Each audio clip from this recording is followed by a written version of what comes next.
Your uric acid is high.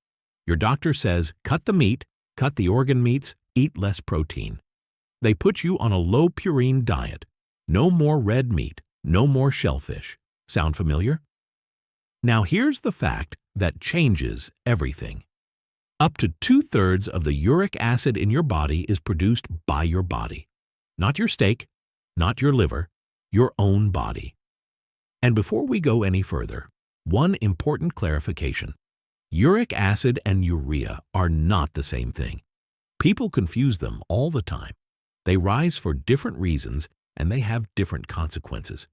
Today, we're talking only about uric acid. Standard medical logic goes like this. Meat contains purines. Purines turn into uric acid. Therefore, meat is the problem. Remove the meat, problem solved. This is the classic low-purine diet, the standard recommendation for gout all over the world. No red meat, no organ meats, minimal seafood. Instead, chicken, lean fish, low-fat dairy, vegetables. But here's what's interesting. This diet has been prescribed for decades, and gout rates are not going down, they're rising. On top of that, studies show that even a strict low-purine diet lowers uric acid by only about 1 to 2 milligrams per deciliter.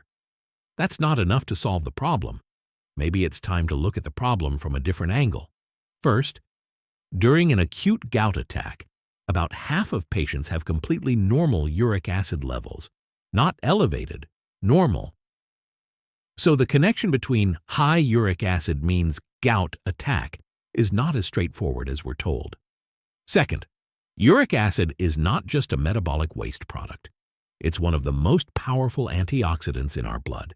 It provides about 60% of the plasma's antioxidant protection. Your body doesn't produce something useless in those quantities. Uric acid has a function. Third, practicing doctors, gastroenterologists, endocrinologists say that huge numbers of their patients have elevated uric acid.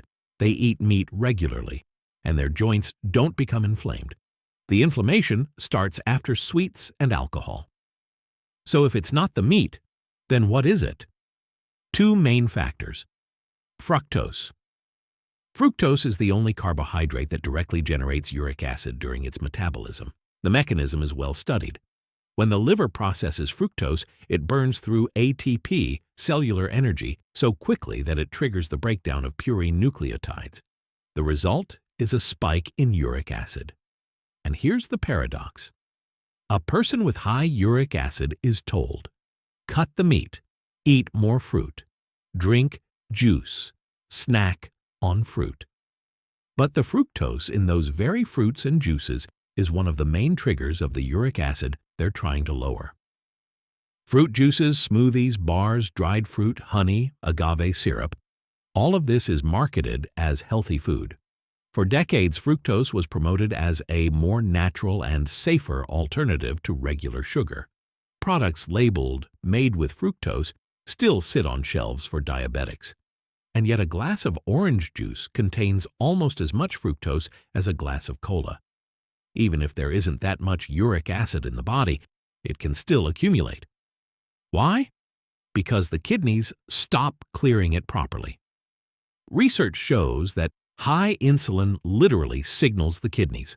Hold on to uric acid. Don't excrete it.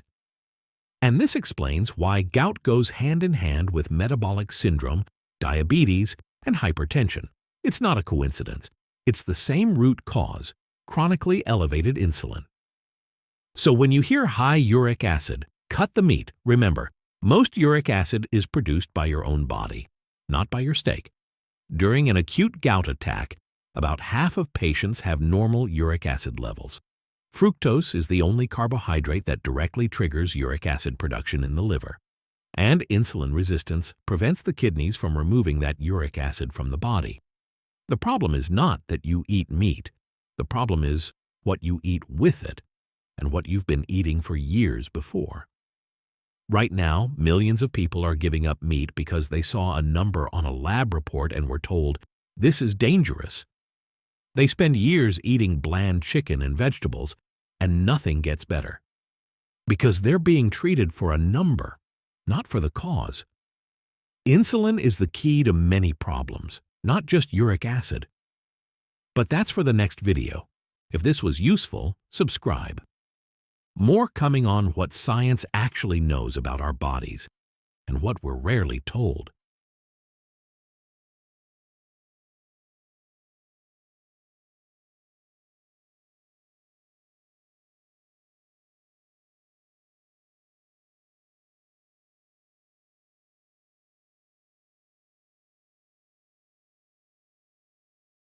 Si esto te resultó útil, suscríbete. Vienen más videos sobre lo que la ciencia realmente sabe de nuestro cuerpo y lo que rara vez nos dicen.